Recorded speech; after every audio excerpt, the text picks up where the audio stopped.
Pembunuhan terhadap seorang wanita yang jasadnya dibuang ke tumpukan sampah pinggir Jalan Jamin Ginting, Kabupaten Karo, Sumatera Utara, melibatkan 2 oknum anggota polisi.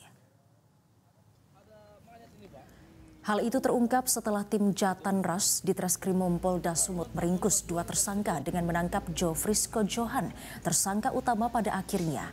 Penyebab kematian Buti Pratiwi alias Sela ini dapat diketahui. Tersangka Jofrisco Johan memiliki kelainan seksual sehingga korban harus mengalami tindakan sadis ini. Pelaku merupakan mantan narapidana kasus narkoba. Tim di Treskrimum Polda Sumut yang terus mendalami kasus pembunuhan akhirnya diketahui pelaku tidak hanya 1 orang, melainkan 4 orang, 2 diantaranya oknum polisi.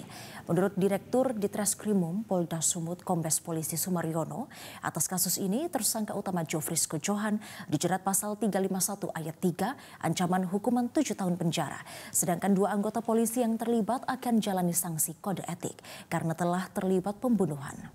Kejadian ini sempat menghebohkan masyarakat Sumatera Utara pada 22 Oktober lalu, di mana ada jasad perempuan ditemukan di dalam tas di tengah tumpukan sampah. Dengan cepat Polda Sumut melakukan penyidikan dan menangkap semua pelaku di kota Pemantang Siatar. Motif daripada pembunuhan ini adalah korban sebelum berhubungan secara badan dengan pelaku ini biasanya adalah melakukan sedikit kekerasan.